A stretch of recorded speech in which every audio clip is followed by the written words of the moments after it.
నమస్కారం. శ్రీమాత్రే నమః. సద్గురు జ్యోతిష్యాలయం నుండి ఈ యొక్క తొలి ఏకాదశి మనం తెలుసుకోబోతున్నాం. ఇప్పుడు తొలి ఏకాదశి రానున్న 25 జూలై శనివారం నాడు 24 జూలై 2026 ఉదయం 9:12:40 సుమారు నుండి 25 జూలై ఉదయం 11:34 సుమారు వరకు తొలి ఏకాదశి ఉంటుంది. ఓకే, తొలి ఏకాదశి యొక్క విశిష్టత ఏంటి అని అనుకుంటే చాతుర్మాస వ్రతాలు ప్రారంభమవుతుంది. అత్యంత పవిత్రమైనటువంటి ఏకాదశి. ఈ రోజు నుండి శ్రీ మహావిష్ణువు యోగ నిద్రలో ప్రవేశిస్తారని పురాణాలు చెప్తున్నాయి. ఈ ఏకాదశిని దేవశయన ఏకాదశి, హరిశయన ఏకాదశి, ఆషాఢి ఏకాదశి, తొలి ఏకాదశి అని అంటుంటారు. దీనివల్ల మనకి జరిగే విషయం ఏమంటే ఈ చాతుర్మాస్య ప్రారంభంలో ఈ 4 నెలలు అత్యంత పవిత్రమైందని చెప్పచ్చు. ఆషాఢం, శ్రావణం, భాద్రపదం, ఆశ్వీజం. ఈ కాలంలో వివాహాలు, గృహప్రవేశాలు, ఇతర శుభ కార్యక్రమాలు సాధారణంగా ఏది కూడా చేయరు. సన్యాస స్వీకారంలో ఉన్న వాళ్ళు ఒకే చోట ఉండి ధర్మబోధన చేసేవాళ్ళు జగద్గురువులంతా అంటారు. మరి తొలి ఏకాదశి ఎందుకు అంత గొప్పది? శాస్త్ర ప్రకారం ఏకాదశి వ్రతాల్లో తొలి ఏకాదశి అత్యంత పుణ్యప్రదమైనదని చెప్పచ్చు. ఈ యొక్క తొలి ఏకాదశి రోజు చేసినటువంటి జపం కానీ, ధ్యానం కానీ, పూజ కానీ, ఉపవాసం కానీ 1000 కోట్ల ఫలితాన్ని అందిస్తుందని చెప్పడం జరుగుతుంది. సరే, దీనికి ఏమైనా పురాణాలతో ఎవిడెన్స్ ఏమైనా ఉందా అంటే, ఒకసారి దేవతలు, ఋషులు శ్రీ మహావిష్ణువు ప్రార్థించారంట. అప్పుడు మహావిష్ణువు ఇలా అన్నారు: ఆషాఢ శుక్ల ఏకాదశి నుండి కార్తీక శుక్ల ఏకాదశి వరకు నేను యోగ నిద్రలో ఉంటాను. ఈ కాలంలో నా భక్తులు ఉపవాస పూజలు, జపం, దానం చేస్తే వారికి అనంత పుణ్య ఫలితాన్ని నేను అందించగలను అని అన్నారన్నమాట. అప్పటి నుండి ఏకాదశి దేవశయన ఏకాదశిగా నిర్ణయించడమైంది.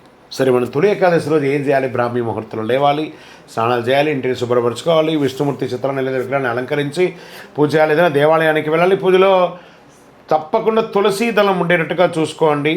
చక్కెర పొంగలి నైవేద్యం పెట్టడానికి ప్రయత్నం చేయండి. అందులో ఏ విధమైనటువంటి మంత్రం చెప్పుకుంటే బాగుంటుందంటే అష్టాక్షరి మంత్రం. ఓం నమో నారాయణాయ, ఓం నమో భగవతే వాసుదేవాయ అని చెప్పుకోవచ్చు. ఓం నారాయణాయ విద్మహే వాసుదేవాయ విద్మహే తన్నో విష్ణు ప్రచోదయాత్ అని ప్రార్థన చేసుకోవచ్చు. ఈరోజు మనం ఇంకేమైనా ప్రత్యేకమైనటువంటి పారాయణ ఏమైనా చేయొచ్చు అంటే విష్ణు సహస్రనామం, గజేంద్ర మోక్షం, శ్రీమద్ భాగవతం, భగవద్గీత, నారాయణ కవచం లాంటిది చేయొచ్చు. సరే, ఇంకేమైనా ఉపవాసం ఏమైనా చేయొచ్చు అంటే తప్పకుండా చేయొచ్చు. శక్తి ఉన్నవారు నిర్జల ఉపవాసం అంటారు. ఉపవాసం అంటే ఓ గ్లాసులు బాదం పాలు, ఓ డజన్ అరటిపండు, కాజు, కిస్మిస్ తినడం కాదు. ఉపవసించడం, భగవంతుడికి దగ్గరగా వసించడాన్ని ఉపవాసం అంటారు. అలాంటి ఉపవాసాన్ని ఉండడము. చేయకూడదు ఏమైనా ఉన్నాయా అంటే కొన్ని మనం పాటిస్తే బాగుంటుంది. మధుమాంసాలకు దూరంగా ఉండడం, కాస్త అబద్ధాలు చెప్పకుండా ఉండడం, కోపం తగ్గించుకోవడం, ఇతరులను అవమానించడం, తులసి ఆకులను రాత్రిపూట కోయడం, అధిక నిద్ర చేయడం అంతా తగ్గిస్తే మంచిది.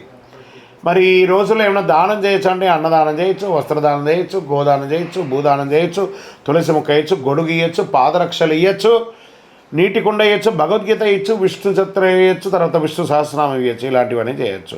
సరే, ఉపవాస విరమణ ఏం చేయాలంటే ద్వాదశి రోజున సూర్యోదయం తర్వాత శాస్త్రోక్తంగా విష్ణు సహస్ర పారాయణం చేసి ఆహారాన్ని వండి ఇతరులకు ఎవరికైనా పెట్టిన తర్వాత మనం తీసుకుంటే ఇంకా చాలా ఫలితాన్ని ఇస్తుందని చెప్పచ్చు. ఈ తొలి ఏకాదశి ఫలితాలు కూడా ఎలా ఉంటాయంటే పాపక్షయం అంటుంది, విష్ణు అనుగ్రహం దొరుకుతుంది, కుటుంబంలో శాంతి, ఐక్యత అనేది అద్భుతంగా పెరుగుతుంది, సంతాన సౌభాగ్య, ఆయుర ఆరోగ్యాలు సిద్ధిస్తాయి.